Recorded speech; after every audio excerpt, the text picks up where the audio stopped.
3 years ago I was fat and now I am jacked, and in this video I will go over the 3 biggest mistakes beginners and even some advanced lifters make when they try to get in shape. The first mistake will be the worst one. The third mistake will be the one I see people make the most. The first and worst mistake people make is not realizing what's the most fundamental driver of hypertrophy. If you were presented with the question of what's the one driver for hypertrophy, what would your answer be? It would probably not be something like technique, because there are lifters who have shitty technique and still manage to build a lot of muscle. It also would not be a diet, because you could have the worst diet ever and still build muscle. The main driver of hypertrophy comes from the rule of adaptation. The human body is adaptable. It is adaptable when it is pushed to its limits. Of course, not way beyond its limits, that's overtraining, but just above them. Pushing your body just above its limits when it comes to muscle mass, when it comes to hypertrophy, is intensity. Intensity is the main driver of hypertrophy, and without it, you will not build muscle. Now, intensity is a pretty nuanced topic. I wanna talk about the main idea, the main concept that will make you jacked. It is called RIR. I will go over it really quickly because most of you guys know about it. The closer you get to failure, the more hypertrophy you induce. The closer you get to failure, the more muscle damage you induce, the more fatigue you induce on your body. Getting to failure all of the time is also great. It just induces more fatigue and will not be the most optimal option. Now here's the problem. That's why it is one of the biggest mistakes.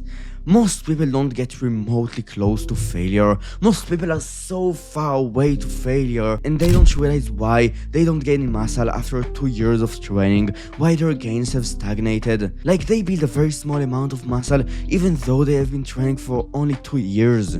The reason why is because they forgot about intensity, and it happened to me too. I won't go into details, but for a period of 2 months, I went all in on running. I trained for a marathon, and my intensity took a hit because of that. I tried to do things more optimally, and a lot of my sets were taken to an area of 5 and 4, even though I thought I got close to muscular failure, and that impaired my gains. And at the time, I gained a bit of muscle, but at such a slow rate, and when I started to go back to training really hard, I started to see a surge of gains.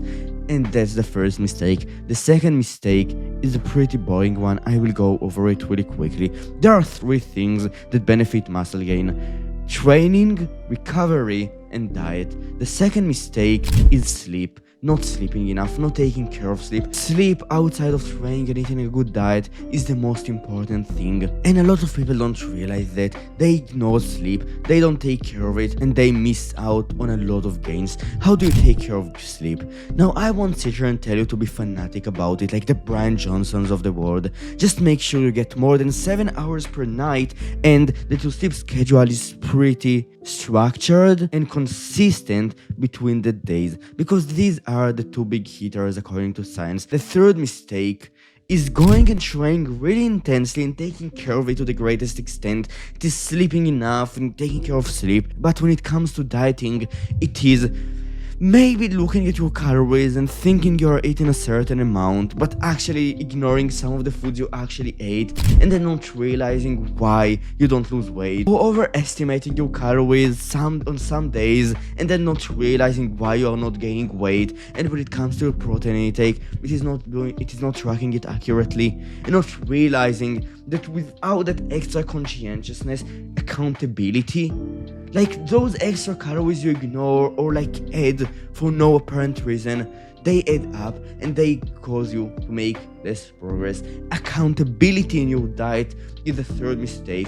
A lot of people, they miss accountability, they don't have it, and because of that, they miss out on gains, they miss out on progress. You have to be accountable, because what you don't count still counts. What you don't count in your diet, it still counts. What you don't count in your training and sleep, it still counts. It doesn't matter that you didn't count it. It doesn't matter that you didn't gain awareness over it. Quite literally the opposite. Not gaining awareness over those things, it is a daily mistake, and it is the third one. And that's basically it. Bye.